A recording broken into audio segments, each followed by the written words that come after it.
Isabella goes against society's rules, and she is very much in love with dragons. Excuse me. And there's not a lot of research done on dragons, and she's like fascinated by them. Now, the problem is, of course, she's supposed to be a proper lady in society, and this kind of stuff isn't allowed, you know. But thankfully, she finds a man who doesn't mind or enjoys, likes the fact that she's into dragons. And they decide to do an expedition funded by a friend of theirs who has money. And this is the adventures that they go on to find dragons, and the village that they stay in, and the people that they meet, and the smugglers that they meet, and the other crooked people that they meet, and the very superstitious people of this very small village that they go to stay at. And they go off exploring and adventuring and discover all sorts of unique and wonderful things about dragons that a whole lot of it brings up more questions than it answers, trying to figure out why the dragons are doing what they're doing, why the dragons are attacking people all of a sudden, because the dragons may steal some sheep or something now and then, but they haven't been attacking people, and now they've started to attack people. So that's one of the big questions going on.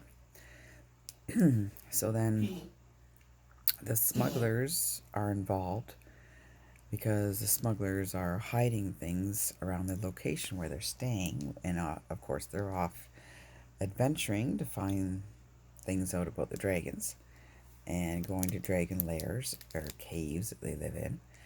And then there's also the other bad guys using the dragons for other reasons. So I don't want to give too much away.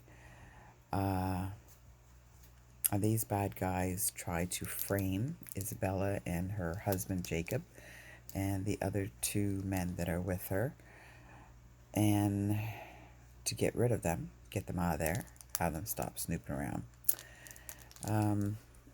But anyways, one of the big things is in this day and age, women too were not supposed to read, think, be interested in anything except for being a housewife and mother and being in society. So that's a big problem. That's a problem with her family, and of course everybody that she knows is not going to accept her into society with the things that she is doing. So this is her adventure, and it's written as her writing her journal, more or less.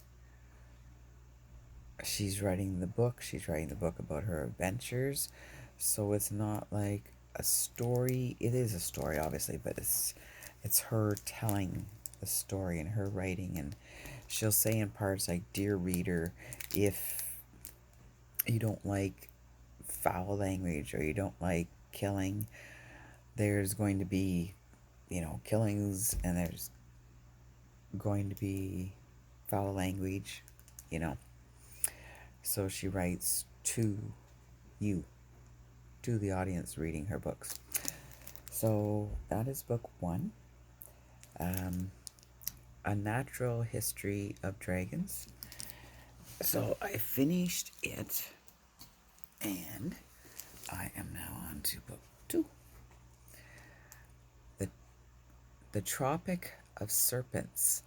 And I just started this one, and of course she wants to go off adventuring to a new and different place to learn more about dragons. And there's a lot of disrest or war going on in the area she wants to go to. And of course her mother and her brothers are very much against her traveling off. People that know her do not want her around because they think she's too eccentric.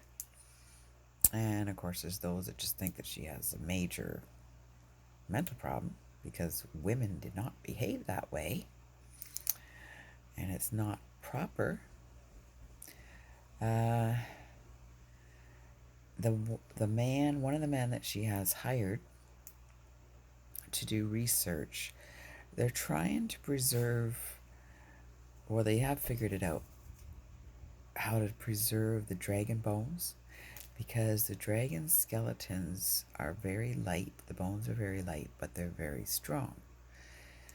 So iron is a major resource, and if they can discover a way to use dragon bones, it would be lighter and strong to use them in building machinery. But the trouble is, if the research gets out, yes, I grabbed a tissue cleaning, so I have a ton of bookmarks, but I don't know where they are. If the research gets out, then everybody's going to want to be the first to have the ability to use dragon bones, of course, because it'll make them rich. If they learn how to preserve dragon bones and to shape them and use them to create machinery or whatever else in the world of technology, of course everybody would want it because they're going to be rich, whoever figures this out. And of course the masses of people that are going to rush out and start to kill the dragons and overrun the peaceful and beautiful countryside that they, well, I know there's smugglers and stuff, but generally it's a beautiful countryside that they went to, and the small villages, they're going to be overrun with people and the dragons would quickly be killed off. So they can't just put this out there because everybody be killing off the dragons. So that's a dilemma. And the man that she hired to try to work with the dragon bones that they brought back home, he's been robbed. Yeah, all his notes were stolen except for one book, because when he went to bed that night, he took the book upstairs with him to lay in bed to look over his notes. So thankfully he has that book. And they also destroyed all his researches, glasses, cups, vials, and things like that, so that it would set him behind, because everybody else wants to be the first person to figure this out because they'll be rich. So she's planning another expedition, and this is not going well with the family. She has a little boy who is 2 now, and she doesn't have that natural mother instinct, so she has someone hired to look after the boy, because her big interest in life is dragons. And it's not that she really doesn't want her son, it's just she doesn't know what to do with him. And she knows what to do more with a dragon than she does, another living little being. So he has a nurse anyways who looks after him, a caretaker. But Isabella's mother and everybody is like, you can't just go off like this, because what if you die? What's her son Jacob gonna do? Where is he gonna go? It's irresponsible of her to go to another place that's has troubles with fighting and soldiers and war there, which I believe is going on because of the iron that's there. But anyways, so I just started the second book. I do believe there's a third book, if I'm not mistaken. So it doesn't say so here, but I think there's a third book. Huh? It has other books here that she's written, but they're not in the same series. I don't know if our library has any other books by her. Marie Brennan. Anyways, it's interesting. It's different. And gonna see what this one's like. It's like, it's not like I can't get totally immersed in some of it because she does write to us as the reader, but still, it's a good story.